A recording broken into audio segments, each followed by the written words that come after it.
I'm James Rink. Welcome to Super Soldier Talk, and I also have Jessica Ariel Morocco with us. And her website is readingsbyariel.com. She is a psychic intuitive reader. I don't have your bio in front of you, but I've done it so many times, I should know this already. You do channelings by, why don't you explain who do you channel?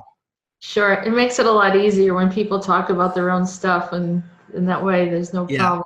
Not that there would be anyhow. But anyhow, yes, I have a YouTube channel called Jessica Ariel Morocco, and I also talk about various things, including some of the Super Soldier Talk that we've done together. And I have channeling from someone from Andromeda originally. It's the Andronicus Transmissions. And it kind of goes through a galactic history of all sorts of things that have happened, and multiple beings have connected from various locations. And I also channel Rodan, who is also known as Odin for many historical circles. And then there are quite a few others that have come through. But and lately I also have special reports that I provide for people, and galactic groups that have come through, that we've had discussions and interviews. So I have over 200 interviews and all sorts of information for people that are curious, from channeled information all the way up through just current event topics and some of the different things that we've done together too. So and Peter, and many interviews with Peter as well, Peter the Insider. So we have some really interesting information from the ACIO, and I think that's where we connect here, right, James? You and I. Yeah, we must have met through Peter. I feel like there was another connection too.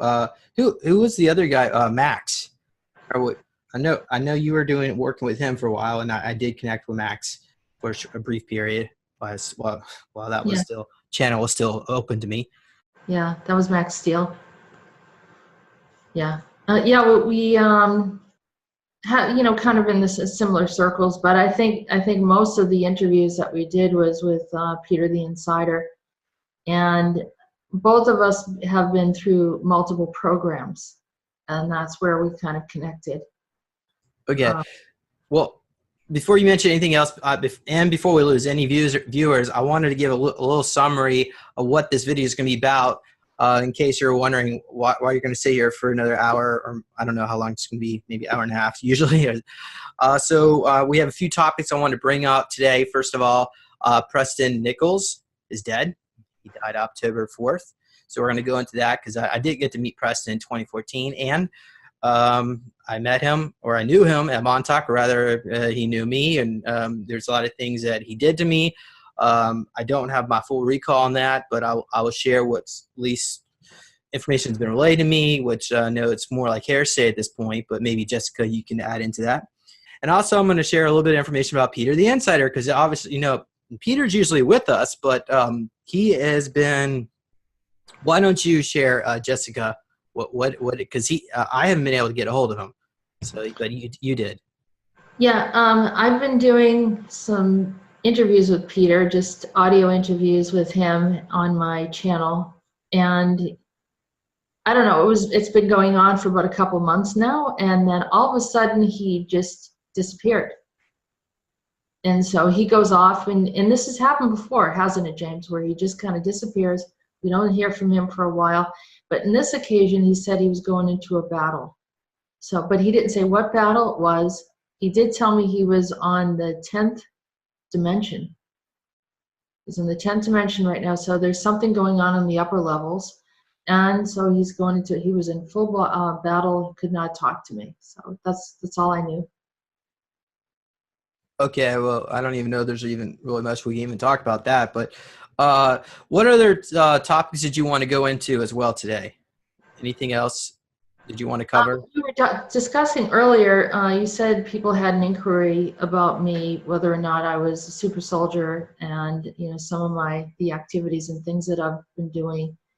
And so I don't know if you want to begin in that discussion, but that was something we were talking about. We also mentioned the Arbon and my experience with that group that had abducted me at a previous time. So, you know, I've had a few abduction issues and memory recalls regarding it, but yeah, we can go in whatever direction that you'd like, James. Oh, and one more thing I want to mention is I'm going to be at the Stargate to the Cosmos conference in Albuquerque, October 25th to the 28th, roughly more like 26th to the 28th. 2018. So obviously this information, hopefully I'm going to be confident I'm going to get this information out right away, so it won't be dated. Obviously if you watch this interview months after that, then it doesn't matter, but there'll be archived footage, and I'm sure you'll be able to see the footage as well. Okay, so, and I'll go into that. Okay, so let's start off with Preston Nichols, because what I'm going to do actually is I'm going to pull up my website. Somebody posted to me on, it's the message originally appeared on Facebook, which I'm not on anymore. I got banned back in March 2018 because people were messaging me from outside of time, and the AI that monitors Facebook did not like that. They were contacting me from underground bases, apparently. And so I'm not on Facebook anymore, but I am on Gab. Not that I guess nobody really uses Gab anymore. I mean, not anymore, but doesn't seem like many people use it because nobody messages me on there. I am on Gab, so if you are on Gab, come on Gab, .ai. Are you familiar with Gab, Jessica? No, what is it? Is it GAB? .ai. .ai. Okay. Yeah. Well, it's good to just get the word out there, because I do hear from you on your YouTube channel, and people know about as far as your subscribers. So I suppose if you could just let them know, and then they'll follow you. Yeah, well, I really kind of, and one part, I do miss being on Facebook, because I was able to do a lot of networking over the years. A lot of people are on there, and I lost a lot of content when they banned me, because I've been on there since probably 2008 or maybe even before then. I'm not quite sure when I first got on Facebook, but over the years, I've had a lot of people contact me, say, "Hey, James, I remember you here." And then I've done regressions with people, and I had all this content, summaries, photos. So if I wanted to go back, I would just go back, look for that person, and grab their information. But now it's all gone.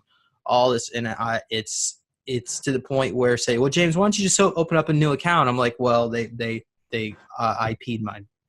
They banned my IP, but I mean, there are ways of getting around it. I know. Yeah. I'm smart enough. You can go back on there, but how do you retrieve all the data? I can't. It'll be a new account. And I've sent 15 emails to Facebook. None of them were responded to. The whole thing is kind of tragic, because they deleted not only my company, Neological Tech, they deleted Super Soldier Talk off of Facebook. So yeah, it's all gone. And to me, it seems extremely unethical. But I guess it's all part of the censorship going on here. So that's part of the reason why I haven't produced as much videos in the past couple months, is because I haven't been really actively networking. But if you do want to participate in Super Soldier Talk, just send me an email. Go visit supersoldiertalk.com. Send me an email. Say, "Hey, I would like to be on the show." Okay, so I'm going to share my screen, because I want to bring up my website so people know that this actually exists. Please visit. So going down here, Preston Nichols. Can you see my screen? Mm-hmm. I confirm. Okay, good. Yeah, the screen looks good. Okay, so according to Preston Nichols' friend Clark, I did edit this a little bit. I don't know who this person Clark is, but Preston Nichols died 4 a.m. October 5th, 2018. He had a heart attack in July, followed by a stroke in September. The news of his passage was also confirmed by another phone call. It is not known if there'll be a conventional funeral. His body has been reportedly taken to a mortician, but I have no further information at this time. Preston is thanked for all the work he did to investigate the Montauk Project and bring issues to light that others will not look at. He always said his purpose was to get humanity through to a certain point. It is my hope that Preston will be able to do more from this new place in the universe. So here is some photos of when I visited him back in the day, 2014. This was in his garage, well, sort of like a garage. It was more like a garage studio where he workshop, not really a laboratory because it's so messy, but then we went out to have some pizza afterward. And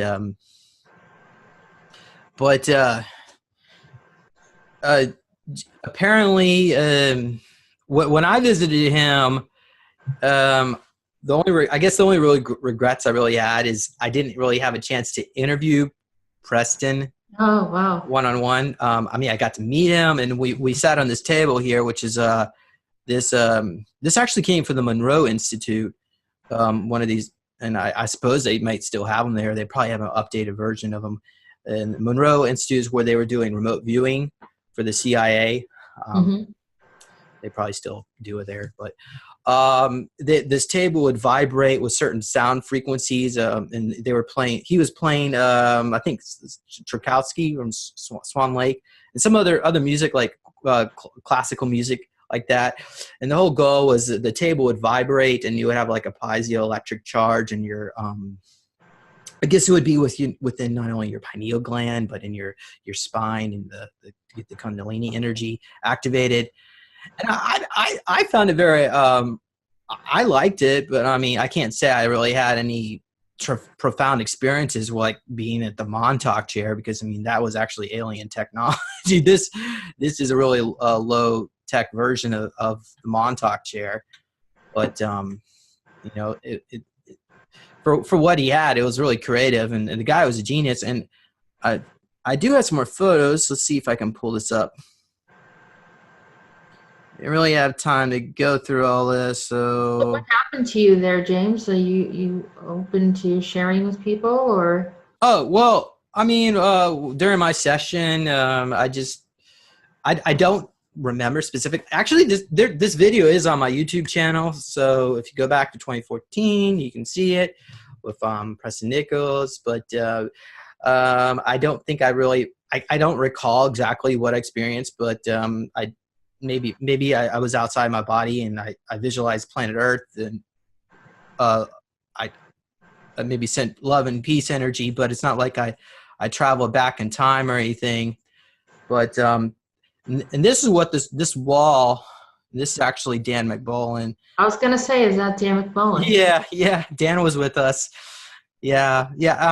And Preston actually, he was doing some energy readings on us to see who of us two were a Montauk boy, and Dan wasn't. I was. Now Dan was a super soldier, though. Yeah, he was part of Project Zeta Diogenes. So yeah, I guess that was based out of.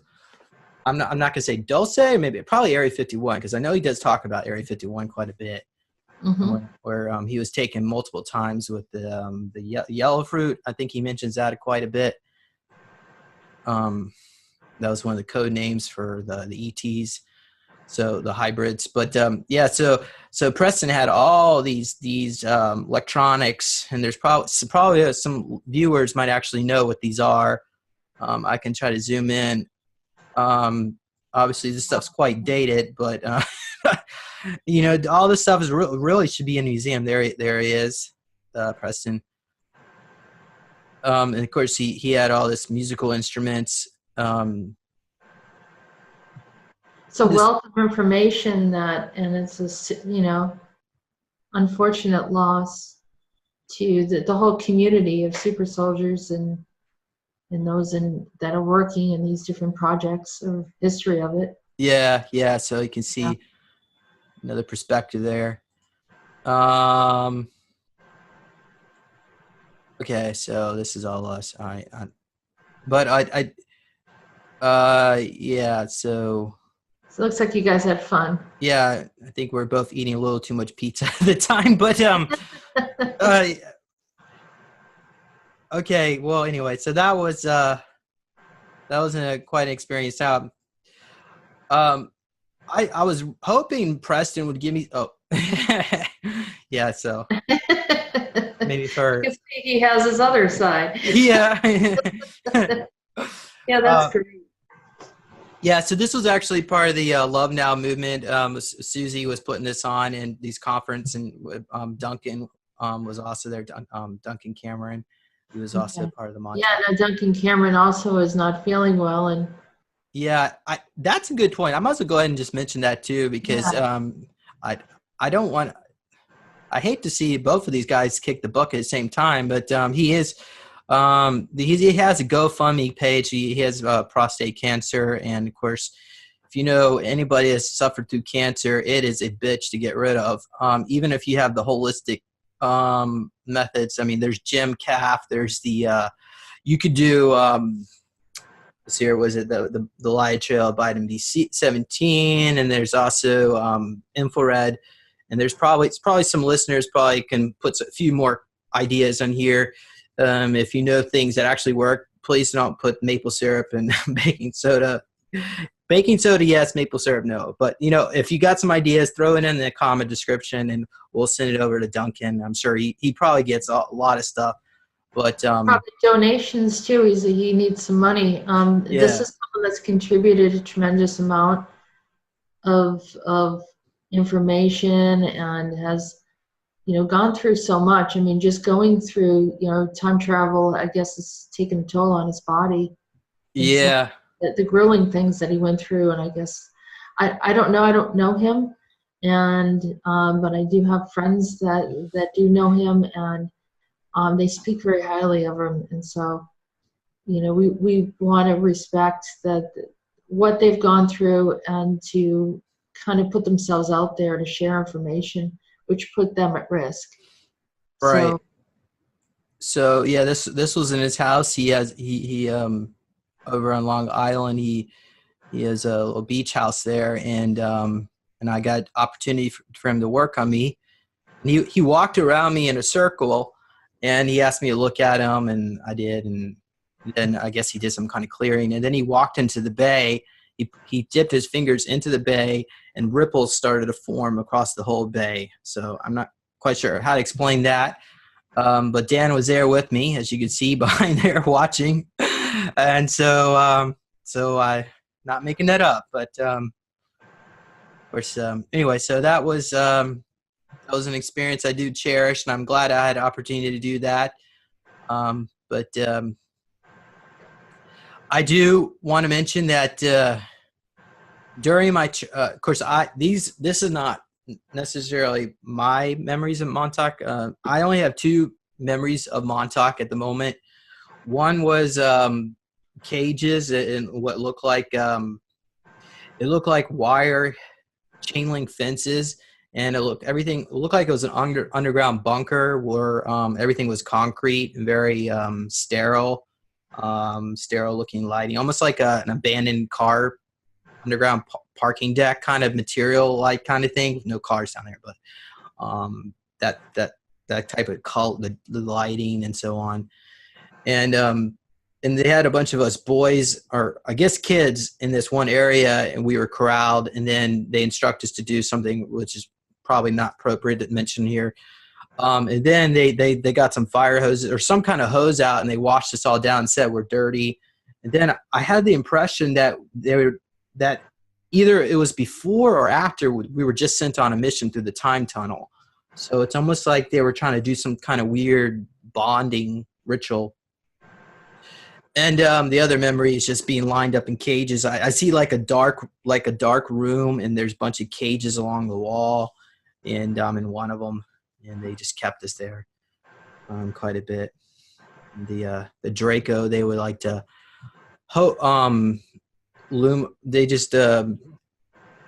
they would shapeshift into children, and they would force us into sexual rituals. And there's of course a lot of mind control. Even Preston and Duncan and all these folks, they did some horrible things to us. I don't have memories of it. Others that had been Montauk said that Preston had done things to me, which I'm not going to even mention on here, but I don't remember it.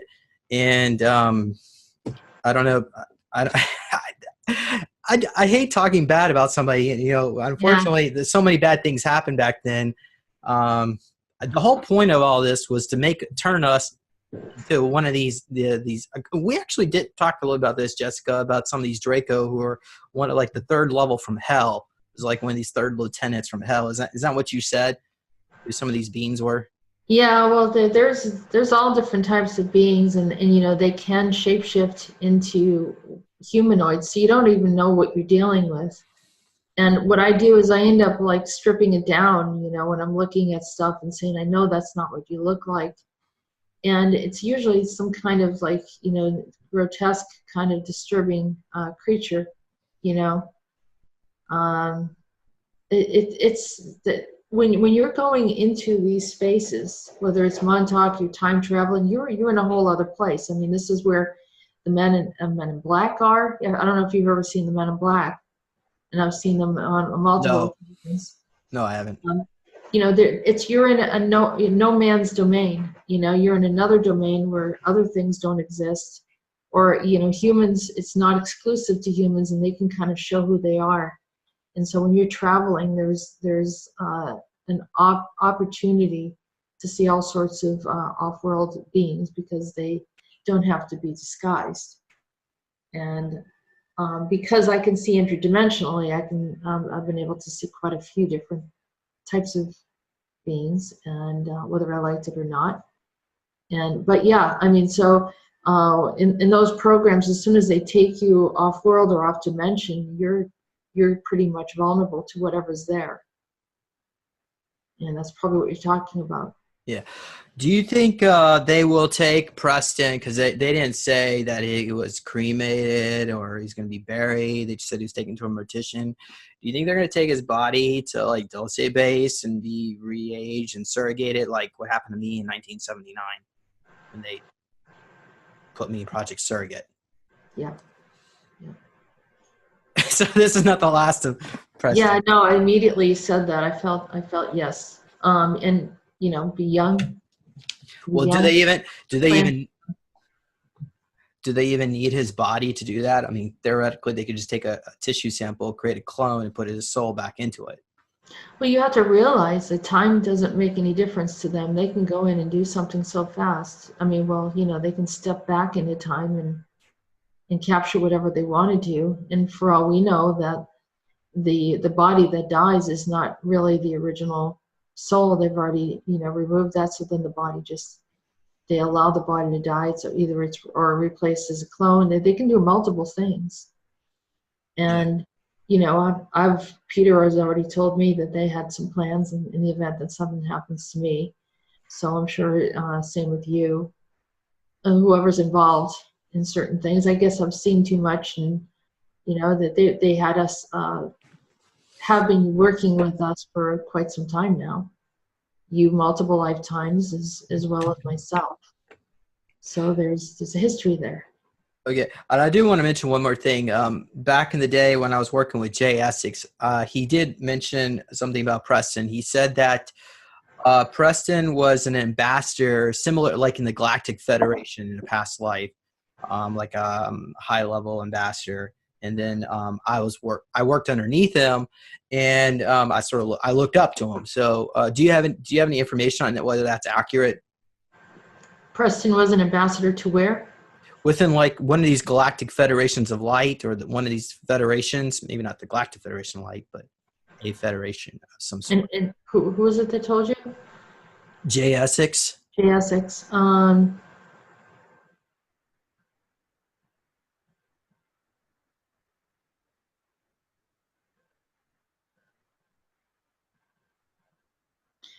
I see him in a Council of 12, and then there's a Council of 8 that they're saying, but it wasn't Council of 5 that Peter works with.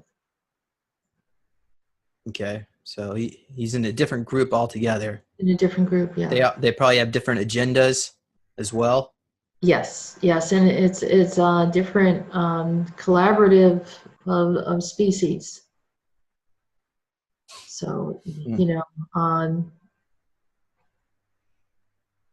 some we agree with, some we don't agree with, and I think that's been the challenge. I don't know this group of 8 very well, but I know the Council of 12 is, and Some of them I agree with, and some of them I don't agree with.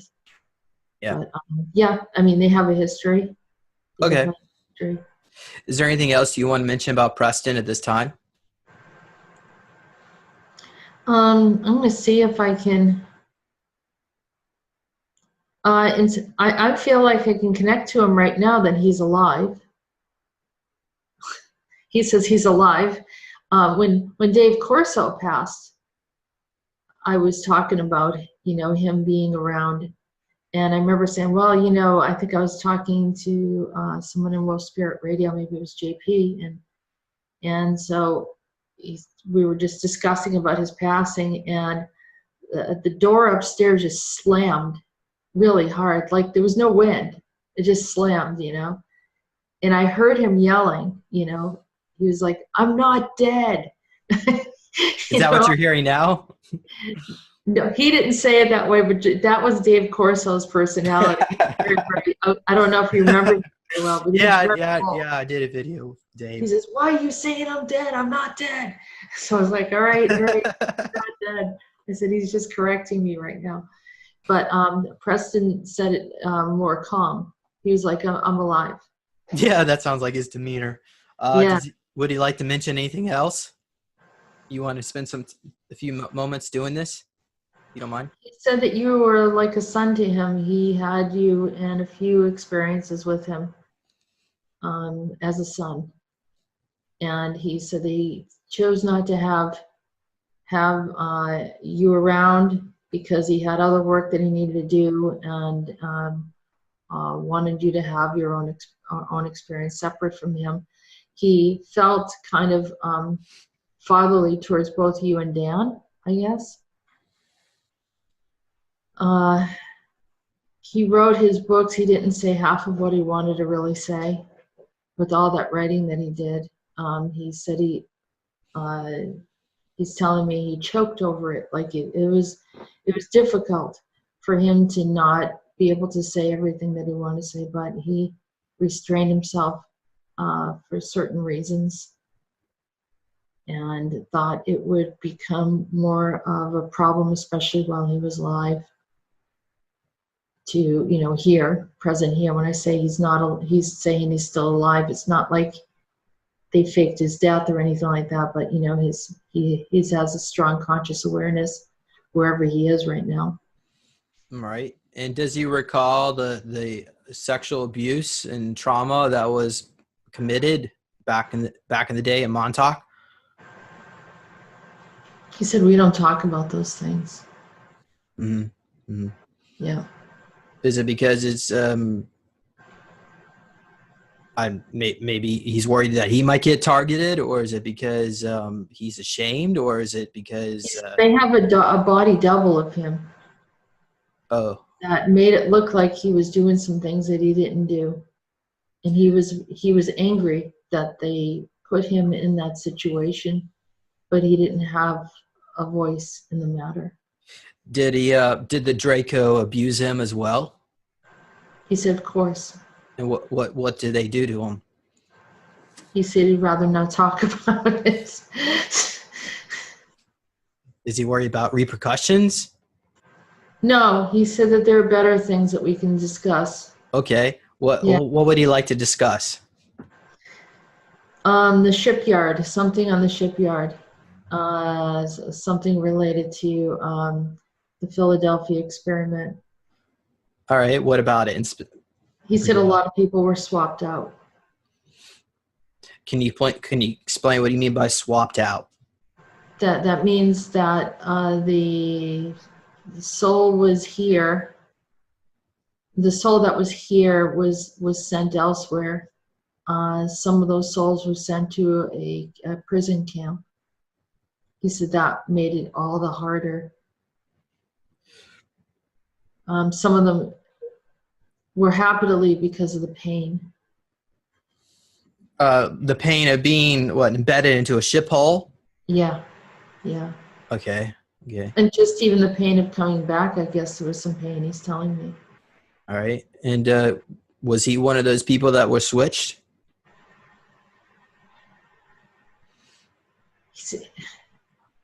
he's kind of going back and forth on that, like, yeah, sort of like that, like, yes, no. Let me just find out what.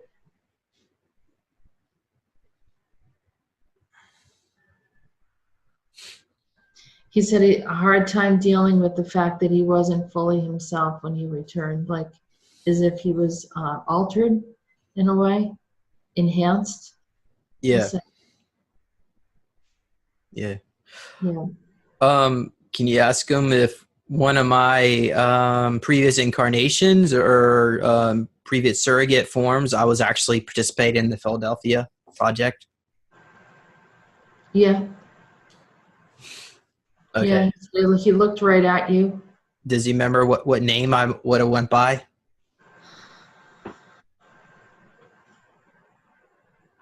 No, it was a long time ago. He's shaking his head no. Okay. Yeah. I think it was like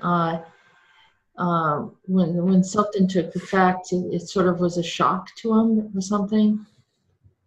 Yeah. How many soldiers participated in that? Do you recall?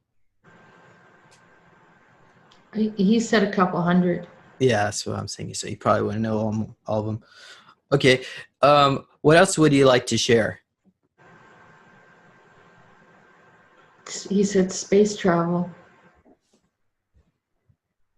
He said people don't realize how advanced this world is. The governments know a lot more than people think, and it's not right that humans are not aware of how much alien activity is going on right now.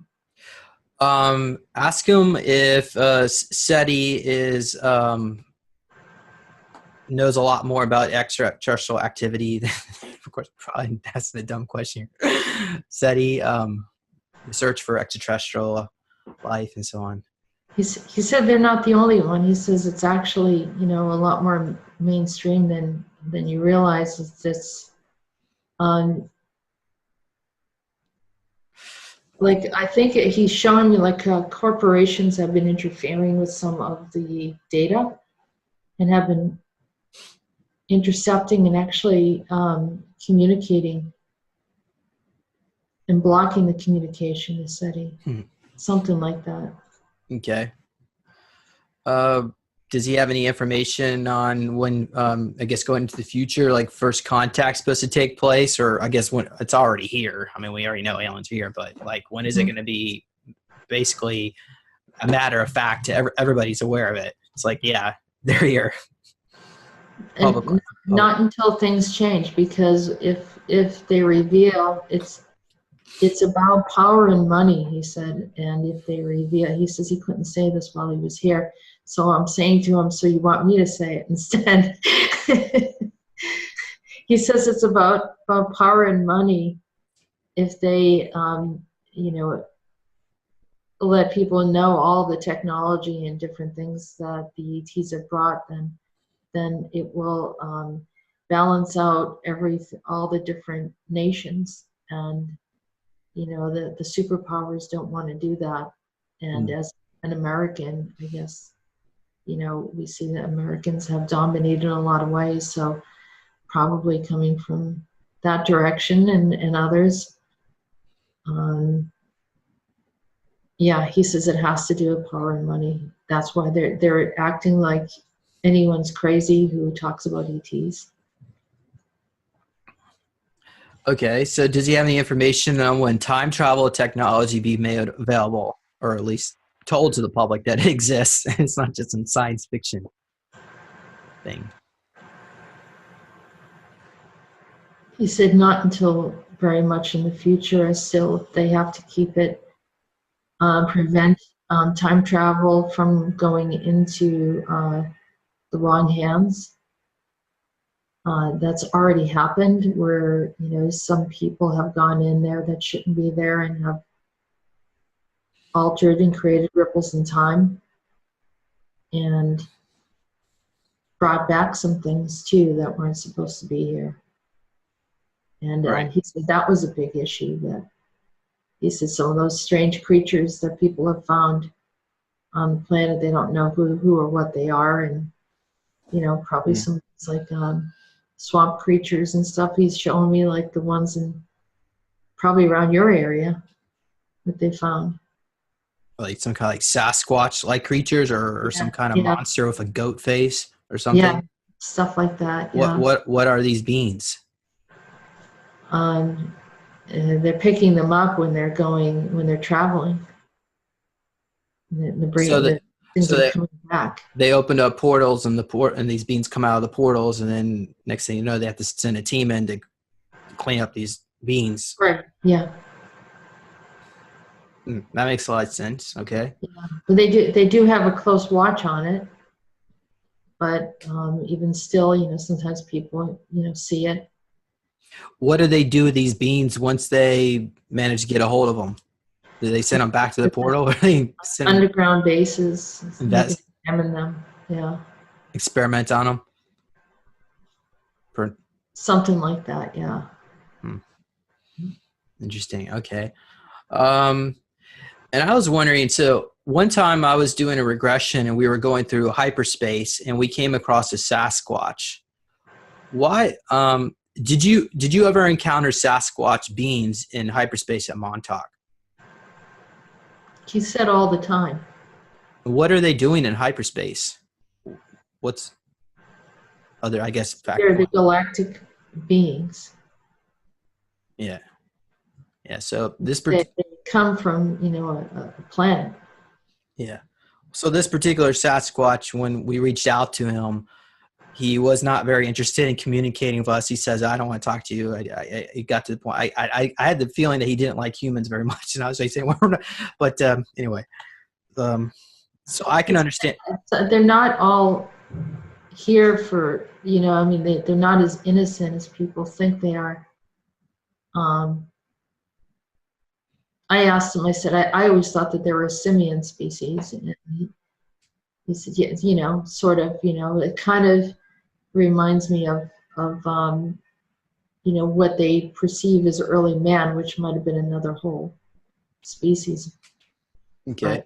But, yeah, it sounds like they've been around for a long time, coming to Earth. Does he have any information on the creature at Montauk? Is the one that allegedly destroyed the base? I believe it was in 84 or 82. I'm going back, trying to go through my memory here. He's glad he wasn't there. Oh, okay. So does that being still exist somewhere in hyperspace, or is it just been destroyed? I think it still exists. They couldn't destroy it, and it changes. I think it escaped. Yeah. Do you think this being has been potentially, would it attack us survivors of Montauk, or is it attacking the people that were involved that created Montauk, the projects? They think it's hiding somewhere and dormant, and it's going to come out at some point and really cause some problems. But they don't know how to control or apprehend it. Does this being have a consciousness where it has like an agenda to attack anything that created this Montauk project, or is it just angry and just destroys everything? I think it was. He's saying that it was aggressive while it was trying to get out. Once it got out, they believe it has a higher mind to manipulate or do something else. Okay. That it is considered highly dangerous, but they've had some people that are telepathic, trying to communicate with it. Mm-hmm. So going back to Montauk, a lot of experiencers don't actually recall, like, physically. I mean, some do recall being taken in vans and being taken to Montauk and have missing years of their life. But some, like for me, I don't actually recall that. It was more like I believe they actually take us outside of time. Can you confirm that's actually what happened, similar to the 20 years and back, the secret space program? Is that how they did this with us at Montauk? the kids? He's saying that they have ways of knowing how to block your memory. There's certain parts of the brain that are very targeted and stopping you from, remembering too much, because they don't want people to return back and be angry about what was done to them, or to have some kind of episode. And just on a side note, he's not saying this, but I'm saying this. I have an overlay memory of my childhood interacting with someone, even though I was in my hometown. There was this other memory as if I existed without my family. So you think you might have been at Montauk, Jessica? Yeah, I mean, I know I was definitely in Montauk, but I was trained as a super soldier, but they had other plans for me. And but I do have something where it kicks in that if I'm in danger, I've become completely fearless, and it's not natural. I have stood up to men over 6 foot, when I needed to in certain circumstances, and which is like, right, what am I going to do? But it was almost like I sort of knew what to do. It was weird. Yeah. That was weird. A little bit of that, like American Ultra situation, but not as severe, a much more subtle version of it. But I had an incident once where I was actually followed.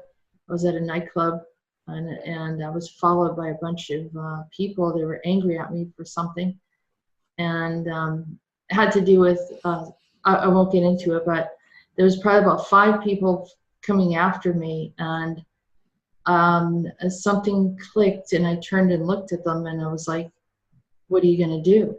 And I just stood there. And I know I went into some other mode, and that is not normal to be like that. Of course I didn't get hurt, but someone came and picked me up.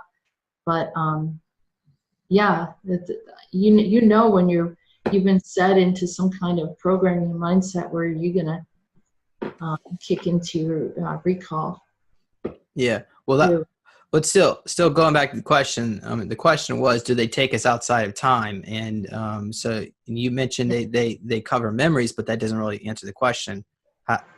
Where do they actually take us when we're going to Montauk? He said either they take you into the future, or they take you into the past. It depends on what they want to do with you. He says he's telling me that certain people are selected.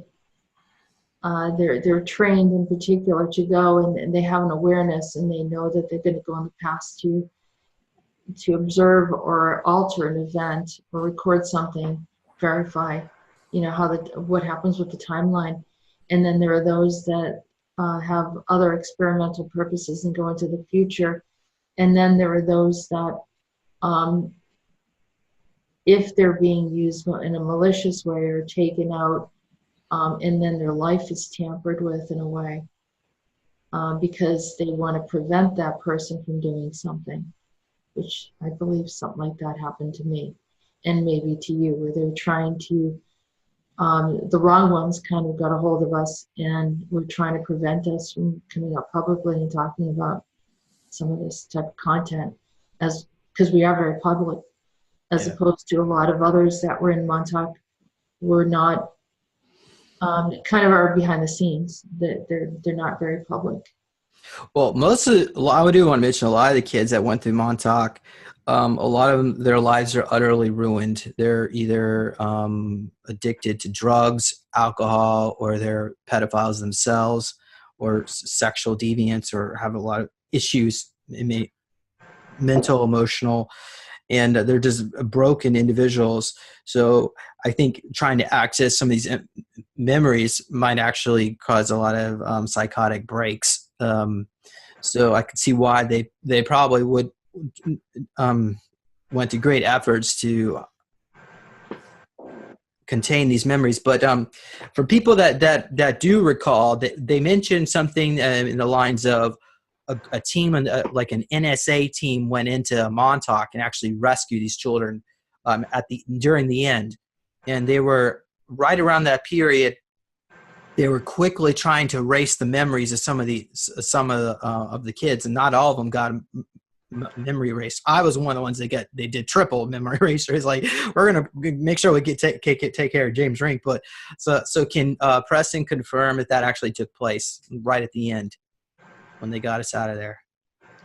Right. What he's telling me is that some people can be erased easier than others, which reminds me of my story with the Arbon, where they try to erase my memory multiple times, and I remember. So I was considered a problem, whereas someone like you, even though you don't remember, a lot of people recognize and remember you, and including people like Peter, who remembers you from the programs.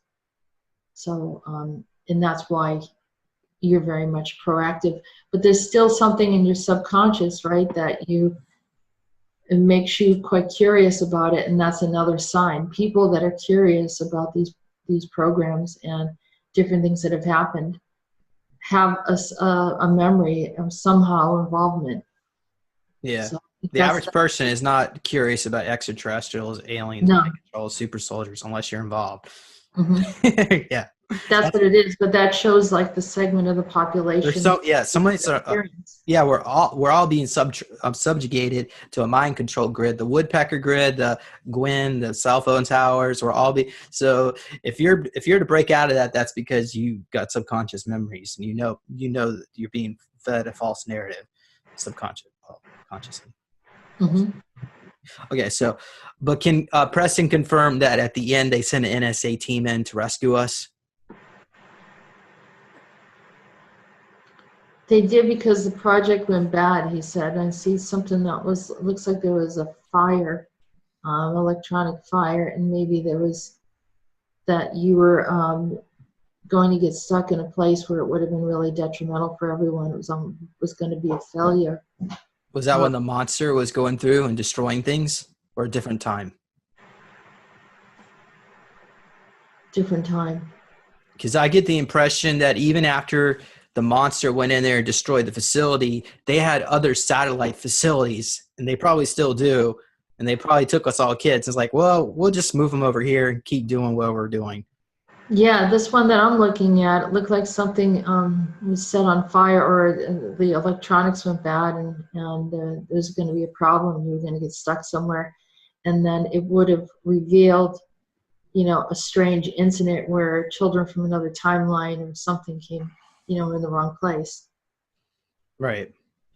Now, I wanted to ask this. The next question is, the kids that do recall their memories of Montauk, at least one of them has told me that when they were at Montauk, they used some of the remote viewing abilities to look into the future to see when they'll get their abilities back, and their memories, I guess abilities too, maybe. I think we all have abilities anyway, but their memories specifically.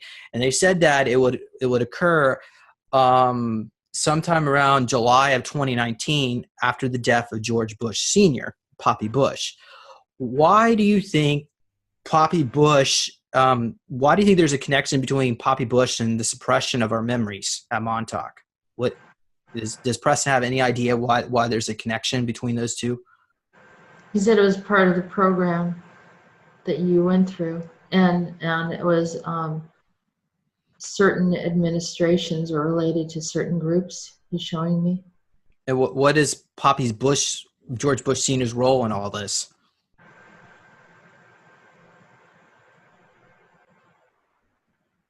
He was one of the leaders of the program. Does that mean he's a Draco? He said one could say that. I thought that. I was aware the guy's a reptilian shapeshifter, according to Casbolt and so on, people that seen him in these bases. But I'm not sure if he was a Draco. So is he reptilian or Draco, or does it really matter? Or, are they both about the same? He said many faces, but still the same. Yeah. Yeah. So, but why? He had at least 1,000 clones. Okay, so it could have been any of these beings as well. Yeah. But why is it, does he actually see that as being accurate, that we actually probably will get our memories back after the death of Bush Sr.? He said it all depends. Some have done some damage to themselves, like you said, and some are really working on being open. He says if they're not in the right state of mind, they're not going to. Yeah. Well, do you think there's like some kind of psychic connection with this with Bush Sr.? Is he psychically connected to us kids at Montauk that went through this? Yeah, the ones that went through the groups with him, okay, are still under his his it's almost, I want to say, it's a little bit high the way he's showing me. Yeah, because so you could cut it off, break all ties, agreements, contracts, vows. How do we do that? Through revocations. Okay. I mean, yeah. This is something that I've done those revocations. I'm telling you that, yeah. But with him in particular, if you feel like he was like kind of the master of the group, break all ties, agreements, contracts with them, shut down, delete, uninstall, all of it, you know. So here's the next question is, if they have re-aging technology, why is Bush Sr. getting old? Why don't they just fake his death and bring him to underground base and re-age him like they did to Hitler, apparently? He's telling me it's important that he has presence and that he looks like he's organic and that he is going to suffer natural death rather than look unnaturally young. Yeah, I guess they want to. Keanu Reeves or something. You know? Yeah, I can understand that. Okay. All right. Let's see here. What other questions, Jessica? What do you think is so important to bring about this?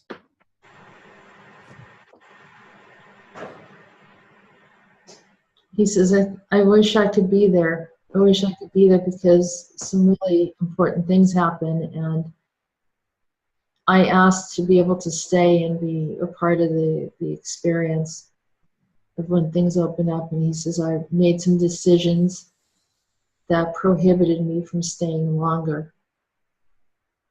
And now that I look at it, and it was my loss that I did that. But on the other hand, I was able to accomplish more in another area. So yeah, he says, I'm still here watching. Yeah, probably the decisions that he's referring to is he loved eating microwave meals. So I don't know how many microwave meals he was eating a day, but first of all, microwave food is not very good for you in microwave meal. But of course, I'm not going to ask specifically about that, but I understand. So, okay, well, I think that pretty much covers it. I mean, certainly, maybe other listeners, if you had questions for Preston, maybe we could do this again sometime. He said that you met George Washington.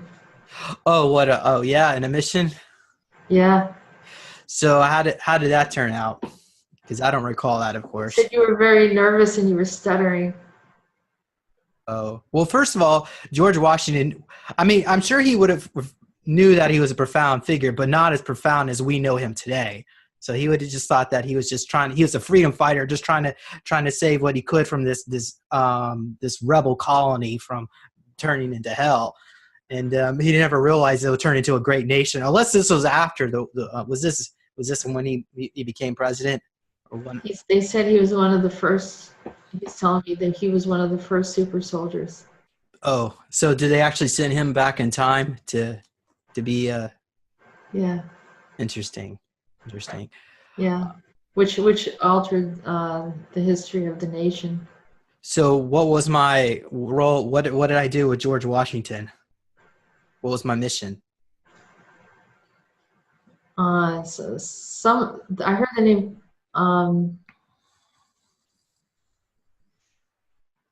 I think he was with you. I think Preston was with you. What, we both went back in time together?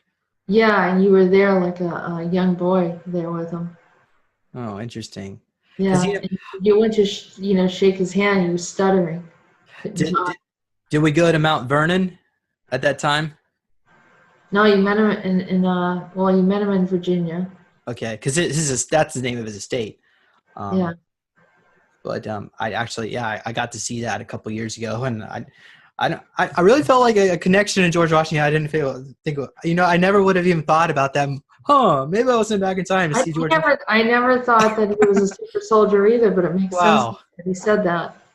So, but why did they? All of the presidents were initiated and selected. I don't know who orchestrated this whole thing, but was it done through Montauk? They're probably going to be ticked off that I'm seeing all of this right now.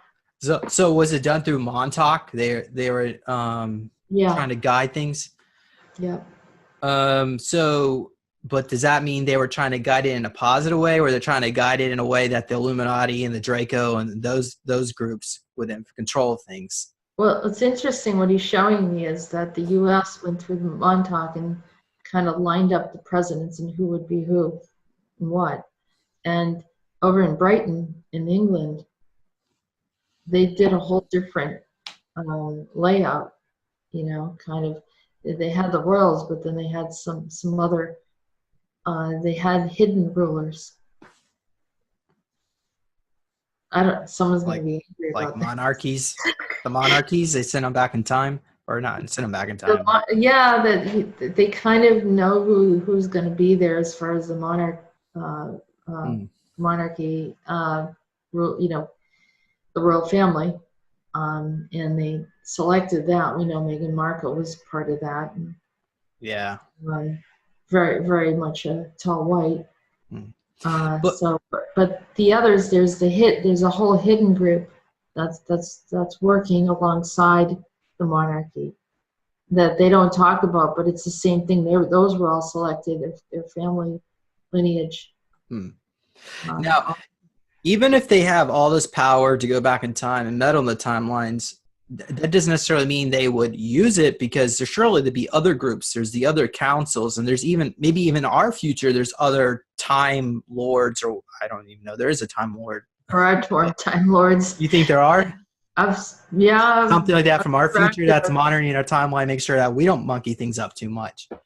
So, yeah, well, those are the men in black. Men in black, if they see things starting to screw up. I mean, I was at a baseball game, and Sannyasi showed up. And at the same time, Sannyasi was around me, and then she left. I mean, she's physically there. I know what she looks like. Met her. And it's very strange situation. And then I was standing there, and I'd look over, and there were this couple that was standing there. And they both had like these black sunglasses on. It looked like a husband and wife. And I looked at them, and they both turned at me exact same time, just like in the Matrix. There's no way that they would both turn and look at the exact same point. And I was like, all right, I didn't just see that, did I? So I actually went over and stood by them. I said, there's no way. Says, where are you from? Here we have a baseball game up in New York, upstate New York, right? And I go over and I stand next to them. I said, this is garbage. I said, this is, ridiculous. So I did something else, right? And then I went like this, and I turned my head and looked at them really quick, and they did it back at me again. I said, all right, forget it. I got on the phone, I contacted Peter. I said, Peter, I think something's going on. Are these men in black? He goes, yes. He goes, what did you do? I said, well, Sannyasi is over there. He goes, I said, she's blaming me for something, isn't she? Because they were ticked off at me. They were watching me. And Sannyasi is always getting upset at people. She does sneaky stuff, and then she likes to lay the blame on others. and so I said that there's something going on here. And he goes, well, you're in trouble. I said, how can I be in trouble? I didn't do anything. I'm just sitting here. He said, well, just try to watch what you're thinking. Because I was angry, that they were there. But yeah, they'll show off if someone's really messing with stuff and messing with time and trying to alter things. So that's probably what she was doing. And there was probably someone else there doing some stuff that I wasn't aware of. But yeah, they exist. Well, what could they possibly do at a baseball game? I think they're probably trying to prevent something, or they saw that someone was messing with time. So they were keeping everyone in check. They made themselves look like a husband and wife. It was weird energy, I'll tell you. Very And of course, Peter has mentioned the Division 6 of the ACIO is the Men in Black. So somehow, even though you said that perhaps they come from our future, maybe they're still in our timeline as well. ETs. Those are ETs for sure. They're a different type of ETs.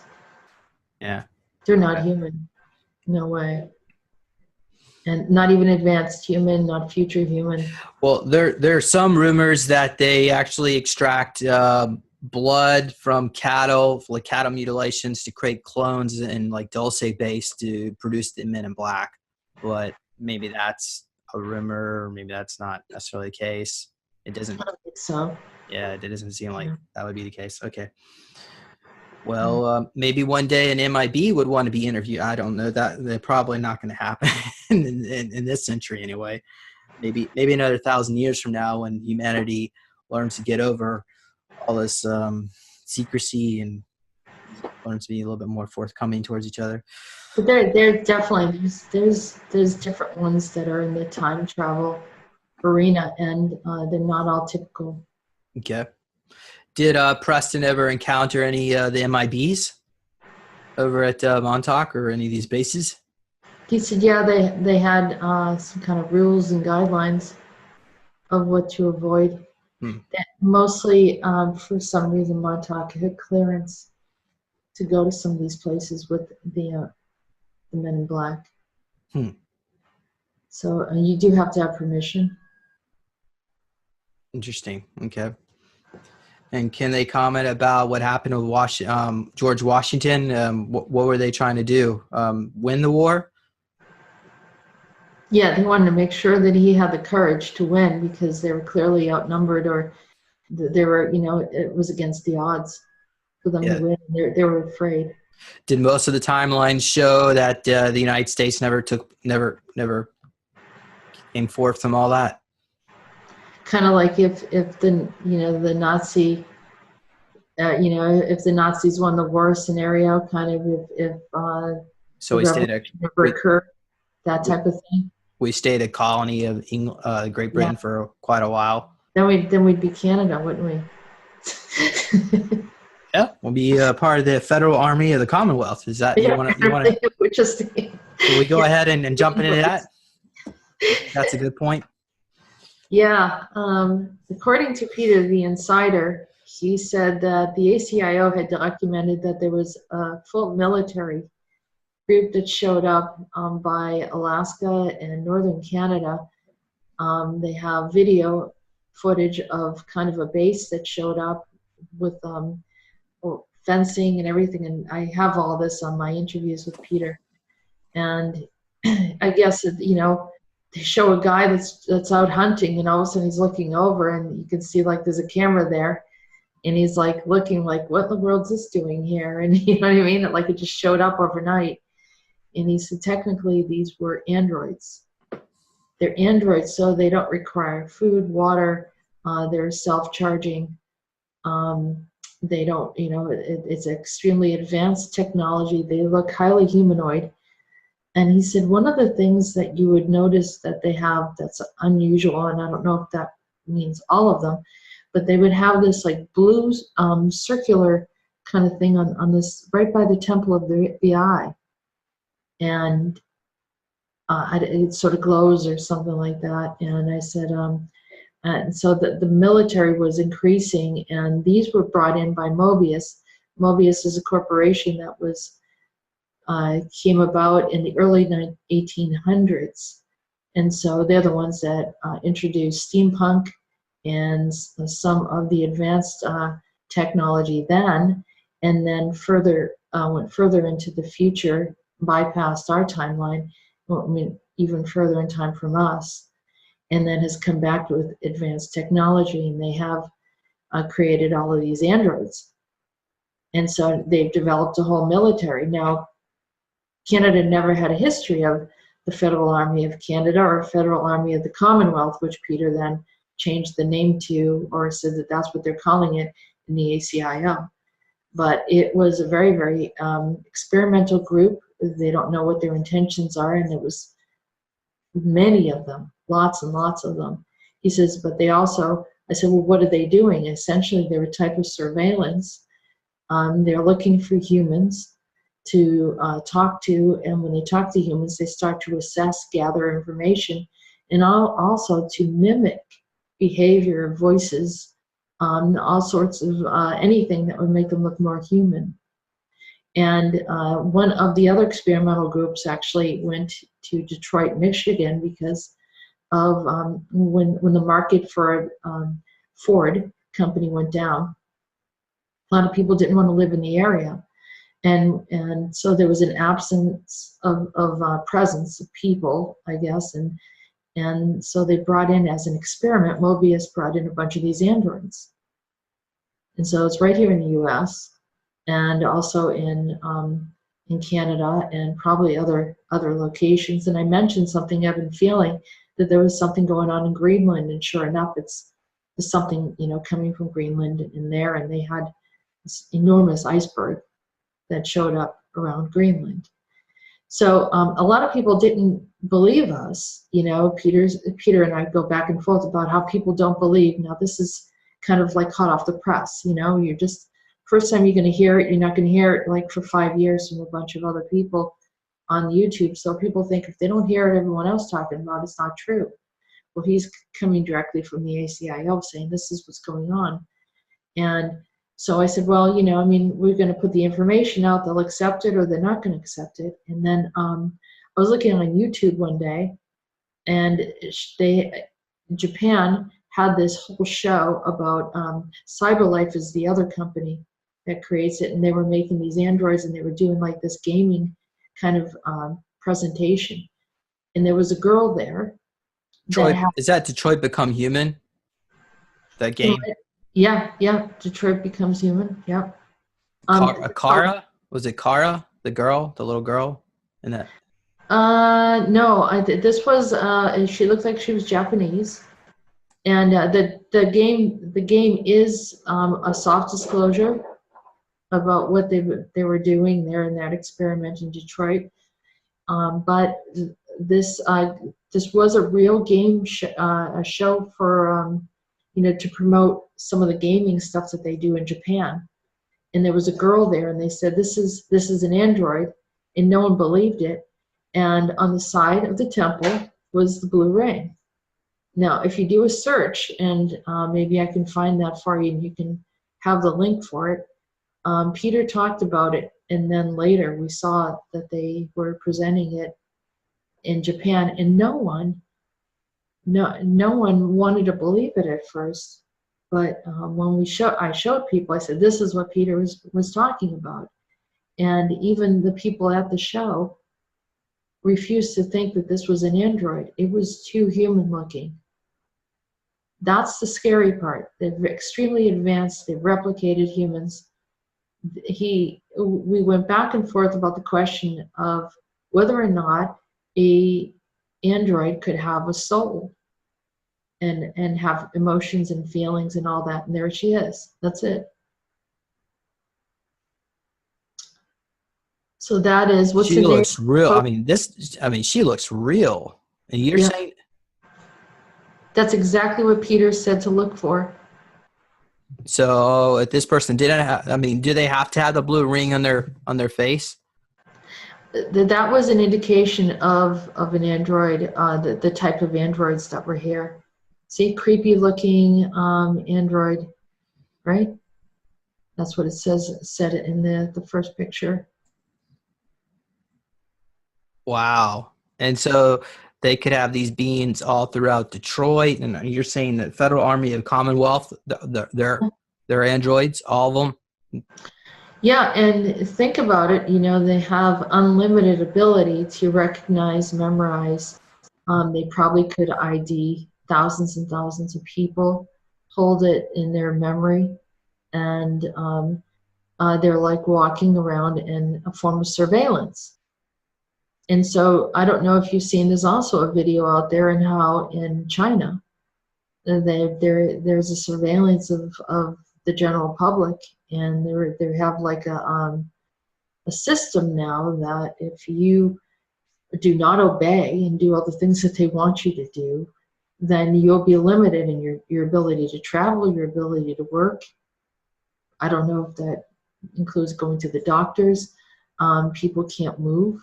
They don't let them leave. You know, if someone wanted to leave an area, there was a story about a guy that I guess complained about a ticket, and then he lost all his points, so he wasn't able to leave town. So, you know, we're talking about, well, what's the intention of this high level of surveillance in these androids? And not to mention that they're going to probably integrate. I asked Peter, would they be trying to mate with humans? I said, can they have children? And, you know, I don't remember what his response was to that, but I don't think the average human would know what they were. I don't know if all of them have that blue ring on the side of their face, but that's one of the indications of one. So the only other question is, we really don't know where they came from. Maybe another parallel reality. Or from the future. I know that he said Mobius has gone very far into the future, and they have aligned with cyber life. Mm-hmm. And there's Kara Sandman, I guess, is over it, and he's named some that look like celebrities that are involved in this. I mean, and then we had discussions about Meghan Markle. Yeah, it's gotten really weird. It's gotten very weird and very, very disconcerting, you know, thinking about what's our future. Okay. Well, where do you want to take this conversation next? Oh, we were talking earlier about the Arbon. And okay, so some of your experiences. Well, I'd like to talk a little bit about this because I think it's an interplay with part of the agendas that have been going on for quite some time now, and that's the use of war and warfare. We all know that certain corporations, and it always comes back to those that are here to gain. They gain money, governments gain money when you go into a battle, right?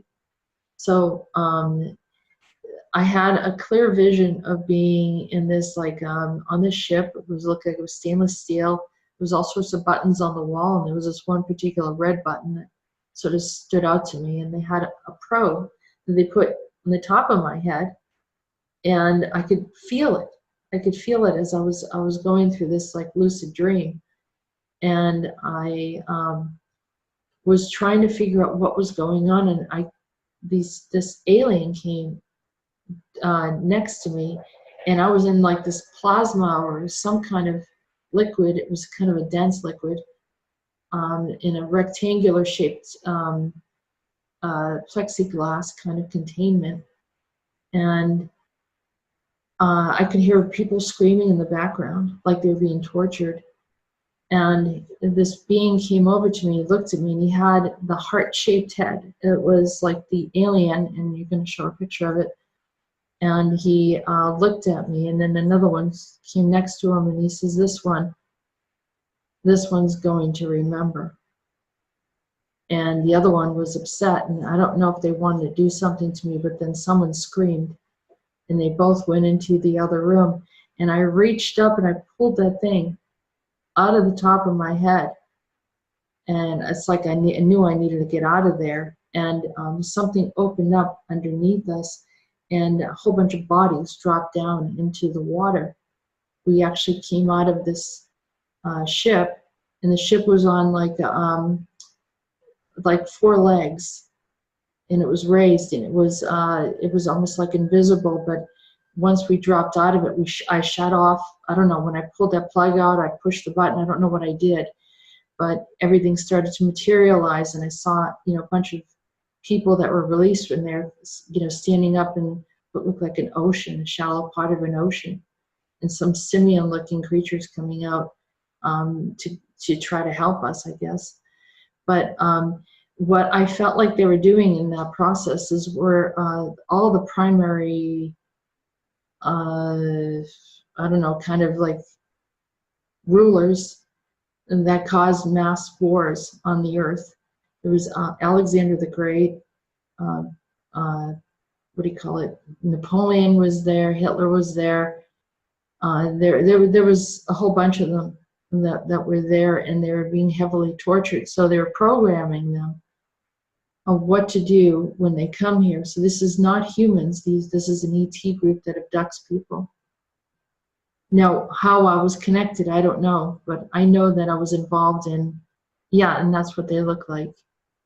So this was from an 1989 AMCO ad, which reads here, from Aviation Week and Space Technology Magazine, headline, "Technology so advanced it'll help you answer some big questions."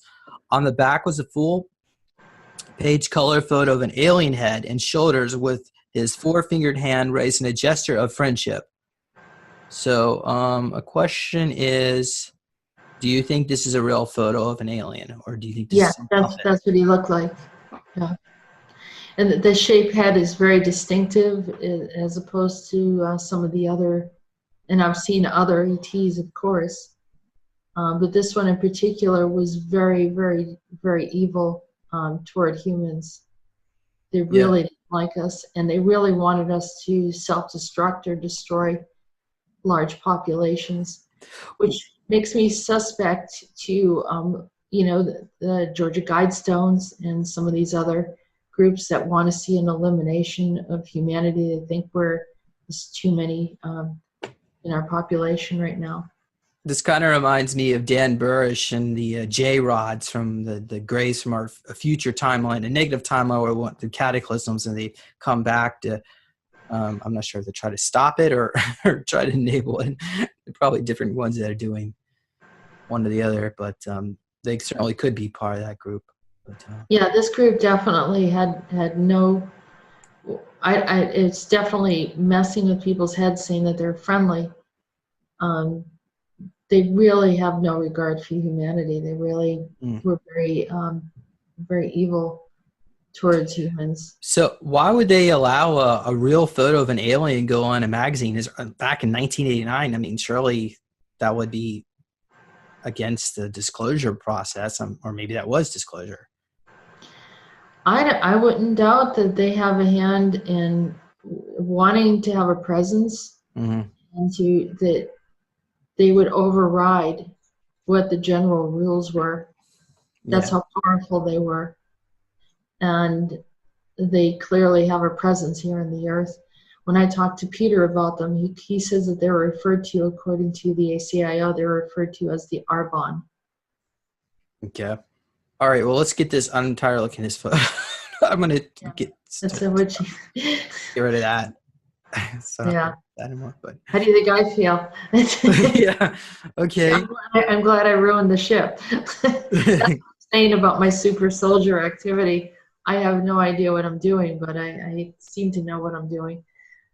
Okay. And that's happened before too. I've been able to jump onto Archon ships and shut them down, and I've seen it happen.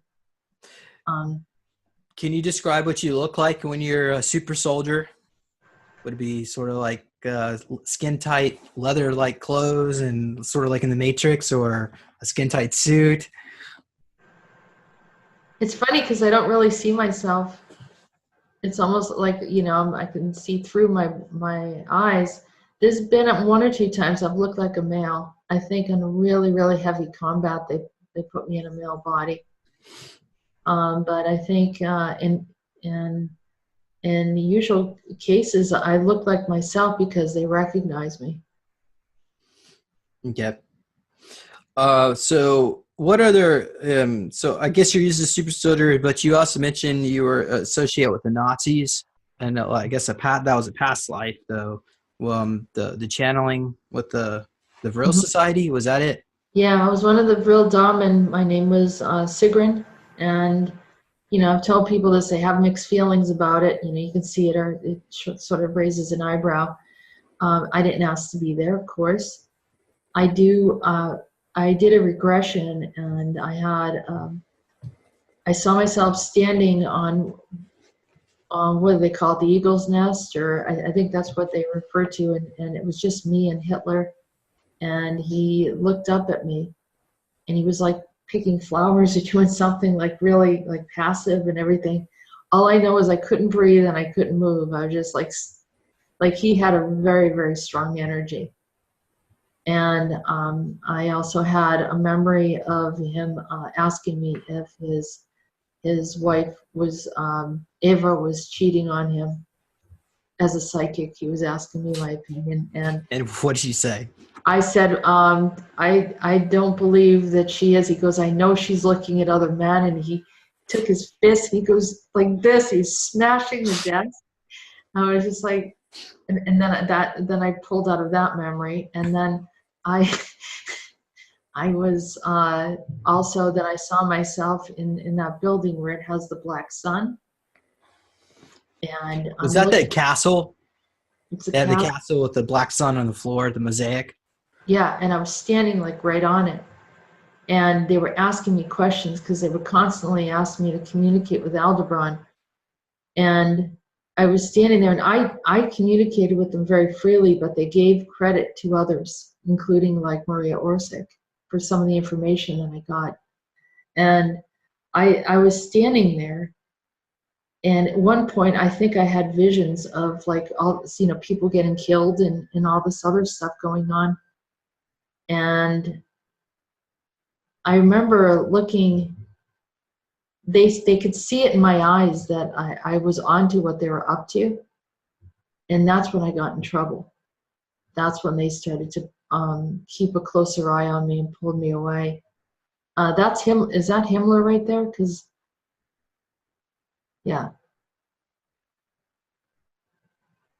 Yeah, he was a nightmare. That one, and they used to drug us. They drug us and get us drunk, and they used us. The soldiers, the higher officials would come in and sexually take advantage of us while we were drugged. And that was all the Vril, to my knowledge. The Vril dominant. Did they rape you too?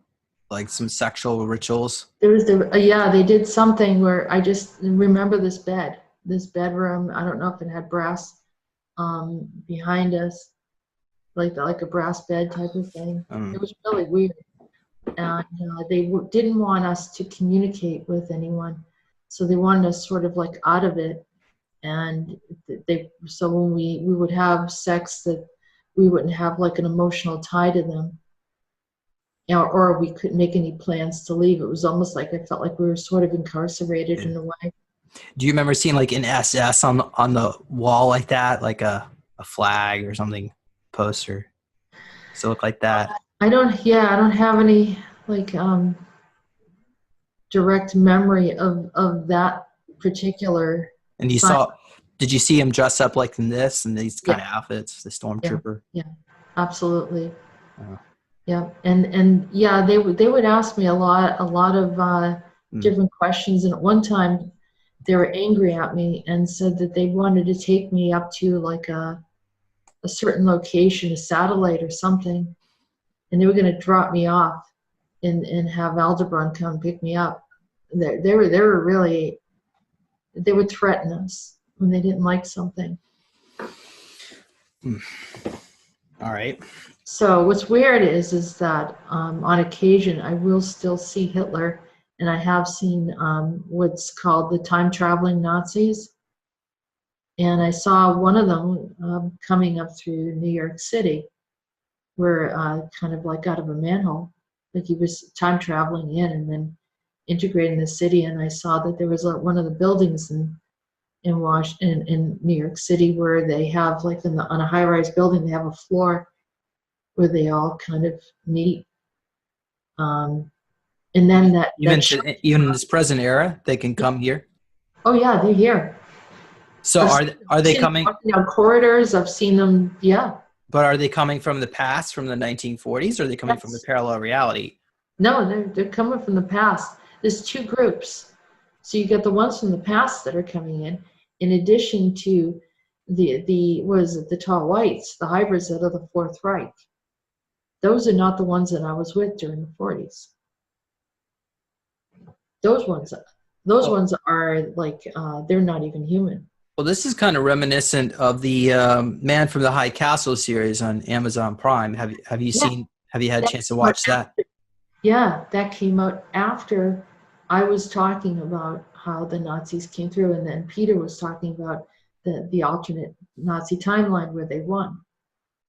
Of course. And the plot line in that is they were sending videos back in time from our parallel reality through a portal to, and on videotape, I guess, whatever, tape, the old tape reels to Hitler, in the reality where Hitler won the war, and he was watching these videos. So he was the man in the High Castle, apparently.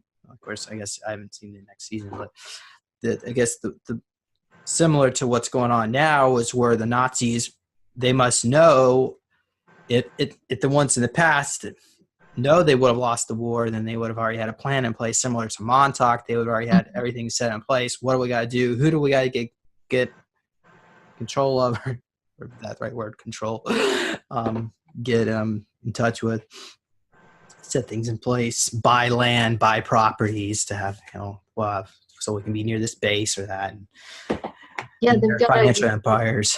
They got it all figured out, and I mean, I don't know if the German government is involved or what, but they definitely have a presence, and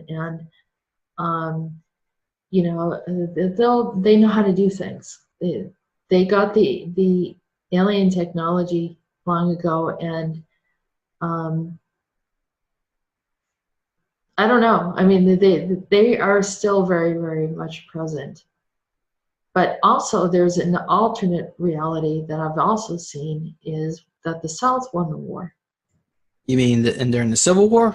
Civil War. Yeah. I know there was some other guy that might come to me, his name, that he was sent back in time to give false information to the South, the troops in the South, troop movements that were going on in the North, in order to misdirect their armies, because apparently the Rothschilds were financing the South. The South also, because of their enormous cotton industry, had a lot more money, because I'm assuming they might have had more industry. I guess the slavery would have, I know those agriculture based, but the North really didn't have much industry, really, because it was an agrarian society. And also in the North, the British troops were up there plotting to get control of the Union in Canada. So they had their armies up there stationed, just ready for the right moment for the French. And French were also stationed down in I'm trying to make sure I get this right. The French were in Mexico, I believe. If I get this right here. So yeah, so definitely we were about to lose a republic. It would have been, and there probably would have still been slavery, even to the modern era, if we had a schism. Do you have any comment on what the timeline was like? It's going to sound really weird. Won the war. Everything that we say is weird anyhow, so I might as well just put it out there. I saw Matthew McConaughey there as a leader, which was weird. And can you elaborate on that? It was a little bit more of slightly like a dictatorship. It was the same type of thing, because remember, this is like an alternate reality, and it's not so much that it's like things get into the wrong hands, and then it gets blown out and it's out of control. And so he looked like a dictator in a way, telling everyone how things are going to be and running the nation. And so we really didn't have our Bill of Rights and the Constitution and all that. That was out the door at that point. I think they had their own variations of the way. Bill of Rights probably for white people, I guess. It wasn't just the white people; it was the South over the North. Oh, so the South subjugated the North. Yes. Ooh. Yeah. That doesn't sound. It was strange. It was very strange. I mean, And the just Rothschilds, back. they must have got the apex of their power as well. What propelled them? Probably their dynasty would have lasted probably maybe a couple hundred years with the wealth generated from that. And I can see why they would try to stop it at Montauk. It's something that got out of control, and I don't think that they liked that end result, so they didn't allow it to. It didn't really bleed through, just enough that I could see it. Same thing with the Nazi reality, but see, it wasn't just because it's twofold. It's two phases. You've got the human Nazi reality coming forward into the future, and then you have this other created alternate reality made of hybrid species of tall white, which are multiple species that were designed or created to come in, and then they call themselves the Fourth Reich, but they have no Germanic origin. So I can't understand how they jumped in, and so it makes it harder. But what about the Nordics? I mean, the Nordics were also involved. So how did the tall white? I mean, the tall whites, Nordics, yeah. Oh, so they're the same thing. Same thing, yeah. So these beings that. Okay, all right.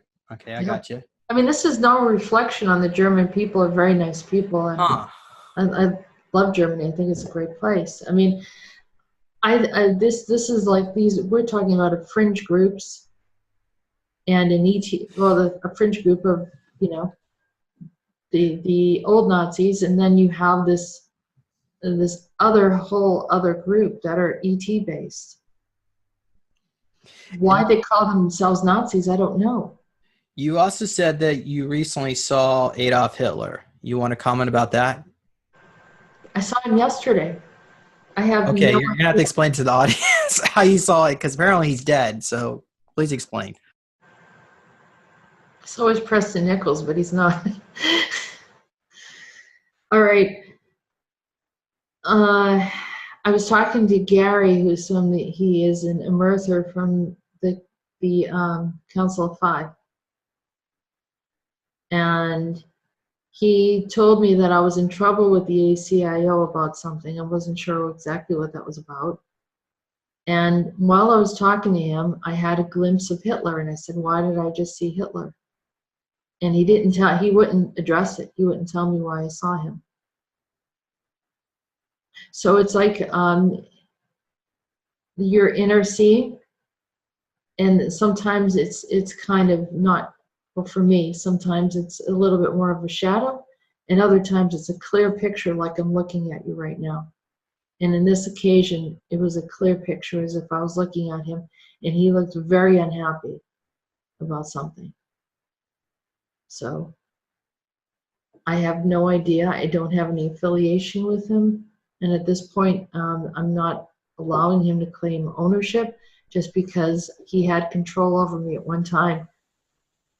Do you think it's Hitler from the past, or the Hitler from parallel reality where the Nazis won the war, or the parallel reality? From the past.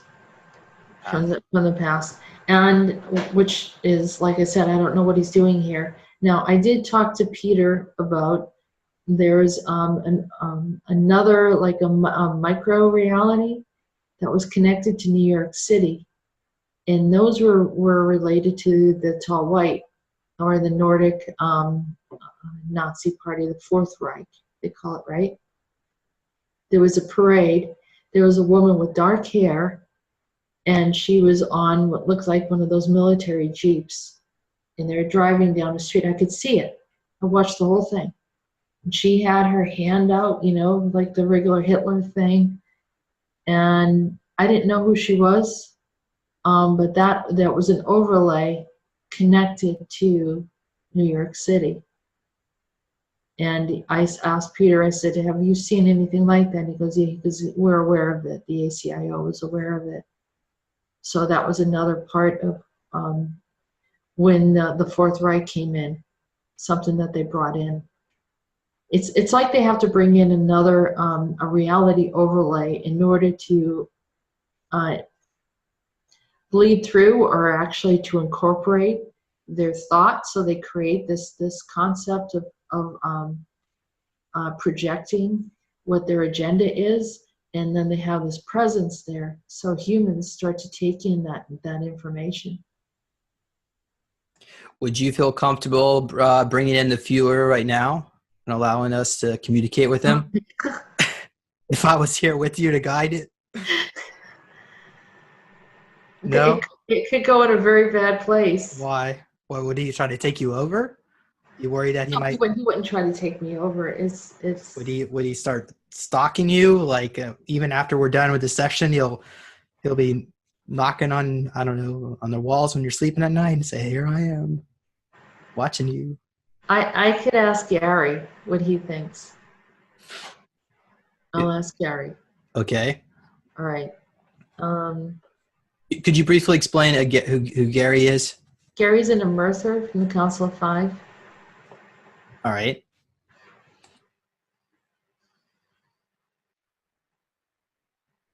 Okay, so Gary said that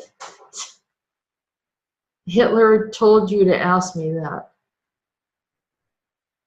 Oh, so he's trying to communicate. I didn't realize he was a clairvoyant. I thought the real society girls were the clairvoyants. Well, so now that he's enhanced. He's in another. He's showed up a few times in a different, some kind of weird reality place. I don't know where he's at. It doesn't feel like he's here.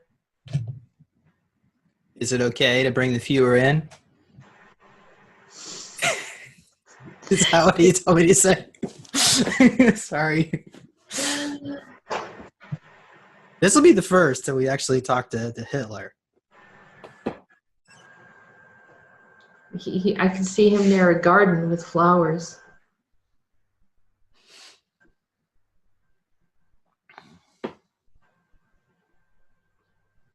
He asked you, James, if you wanted to join his army. That's what he said.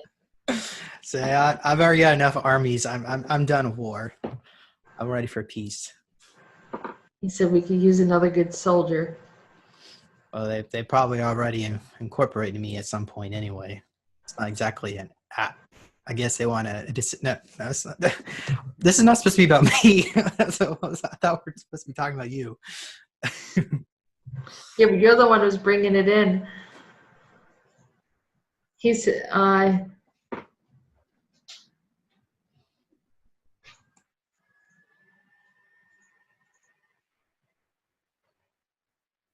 I wouldn't be very good at a Nazi anyway. I've got a lot of black friends and Jewish friends, so I wouldn't be very good. I know. Well, it has nothing to do with. It's like not a choice that we were around him. It's just something that happened, you know. And I didn't agree. I got in trouble for not agreeing with him. And he told me I'm still in trouble.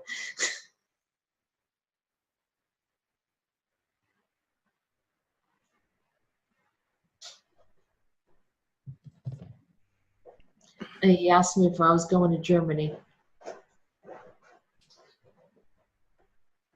And I almost did recently.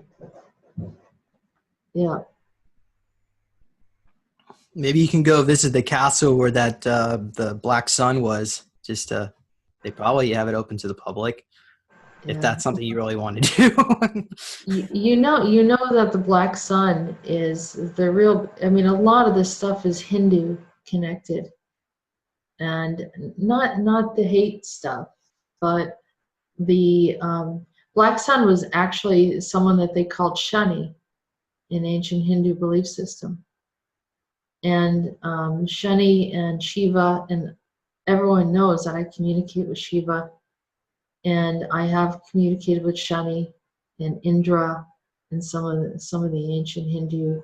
So all of this Aryan stuff it just goes back to ancient Hinduism.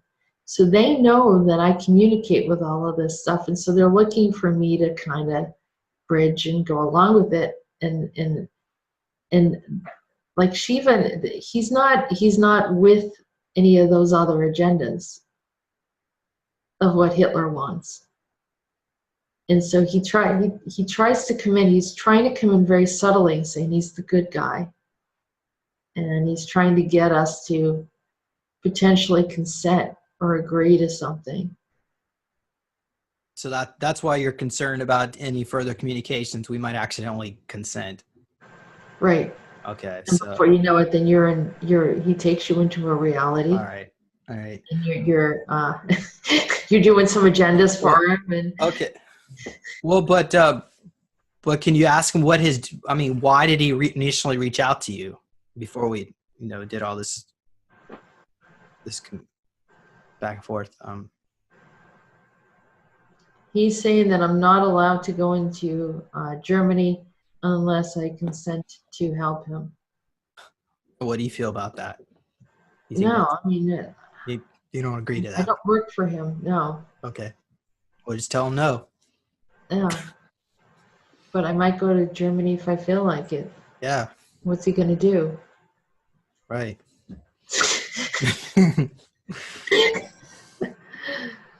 I don't know. What about your Merther friend? Does he have any more information?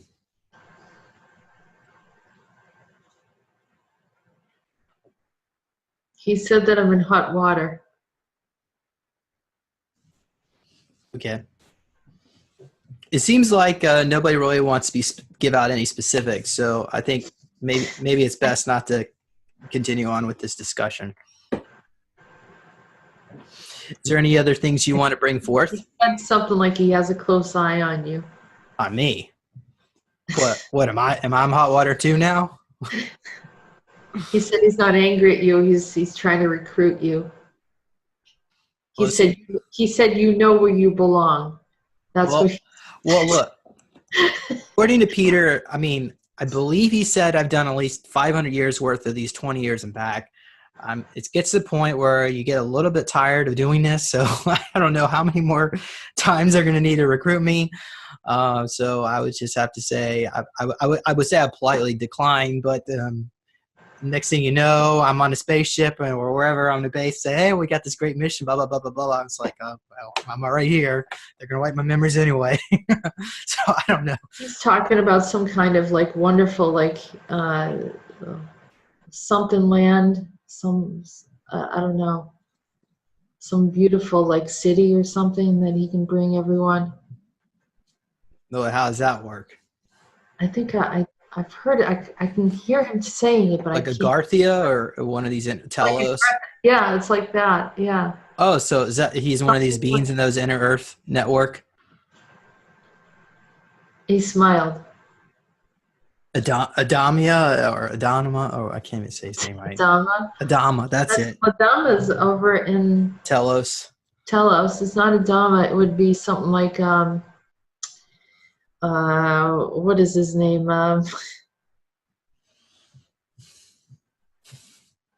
Saint Germain? Not Saint Germain. Who's that other one that has Ashtar? He's like Ashtar. Well, Peter said that the Ashtar command group, they're not necessarily the most benevolent. They use some of their technology is killing people or something. So it's like, how do you even trust any of these beings? They all claim to be benevolent in the end of the day. Well, maybe your buddy is benevolent. It's just like everybody's got an agenda. Not every agenda is always for the highest good. That's all I can say. Probably the best agenda. Pick and choose who we align with, and that's true. Just even intention can get you hooked into something. And curiosity. I've had people just watch something once, like a video or something like that, and they're all messed up. They call me and they say, I keep on having these dreams. All this stuff's happened to me. I got abducted. All the, and it's like we got to cut you off from them because you hooked in just by watching it. Like the Aliens movie with Sigourney Weaver and that series with the chest bursters coming out, and then next thing you know, actually it appears that being actually is real. There's a monastery over somewhere in Europe that has the glyphs of these creatures, and Wow. and I think somebody channeled it and said that these creatures actually live in volcanic regions, really hot, dry, a hot, dry planet, volcanic, a lot of volcanic activity. And someone brought it here, and they died because none of the offspring would reproduce, and then they got viral infection or something. But it's just as well. So anyway, we don't need any more. Yeah. Well, I'm going to share my screen. Well, actually, before I do, was there anything else you wanted to talk about, Jessica, about this topic? No, I think I'm in enough trouble as it is. Okay, so I'm going to share my screen at the time. I want to mention the Stargate to the Cosmos conference. Earlier on, I mentioned I'm going to be one of the speakers here. So I am going to be speaking at 8 a.m. Friday. So I guess you might as well just stay up all night on Thursday. Come on out. Then you could join in on early morning. And I'm going to be also on some of the panels with Kevin Kreml. I guess he's going to be there. And Joel. He's going to be there. So there are some super soldiers. There are apparently Stuart Swirlow is going to be speaker. Andrew Visaggio, Brooke Agnew. It's a really good lineup. Penny, oh yeah, Penny's actually going to be there in person. So, and I'm going to be running the press room. So I will be running some of the interviews. So you may not actually see me very much on the floor. I'll try to be there. But I encourage you to please come. It's in Albuquerque, New Mexico. And that's going to be at the end of the month. So book your tickets. Go visit stargatetothecosmos.org. And love to come out and see you. Although usually one of these events is like one of the worst places to actually meet somebody because you don't really have a lot of time. That's what it was. I said the Super Soldier Summit. I felt awful. So many people travel along all this time, and I can only talk to them for like 5 minutes. But I'll do the best I can. And but it's better no time, I guess. Or you can always just send me an email here on Super Soldier Talk if you really want to talk to me. We had discussions of possibly I might join. Oh yeah, please. Yeah. I Jessica, if you want to come, of course I know you maybe it'd be difficult for where you're situated at the moment, but we'd love to maybe even bring you in. I don't know. You have to talk to Janet, who's putting this on. Yeah, we talked to Janet that to do whether it's a presentation. Yeah, well, we could bring you in as like one of the panels because we're having like groups of presenters and so on. But okay, well, anyway, enough of that. All right. Well, I guess that's it. I'm going to conclude at this point, and hopefully I answer everybody's question. Jessica, why don't you go ahead and tell the audience members where they can find out more about you? Sure. You can visit me over at my YouTube channel, Jessica Ariel Marrocco. That's Arael, and last name's Marrocco, Marrocco. Also, my website, if you want to book a session, you can contact me at readingsbyariel.com. Okay, great. Thank you, Jessica. And then my website is, of course, supersoldiertalk.com. Check that out. And also visit neologicaltech.com. I really need your financial support. Please do that because traveling and so on and doing videos is very expensive. I like to say it's a hobby, but it's really, for me, it's a way of life. Yeah. But and same thing to Jessica. All right.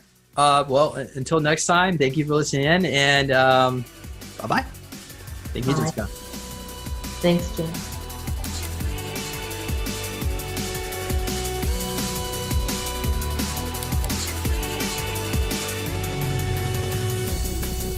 Please consider supporting Super Soldier Talk by purchasing your own Neo Meditation device. Your Neo Meditation device will help you reduce stress, integrate trauma, enhance intuition, enhance clairvoyance, and enhance creativity. Get yours now at www.neologicaltech.com.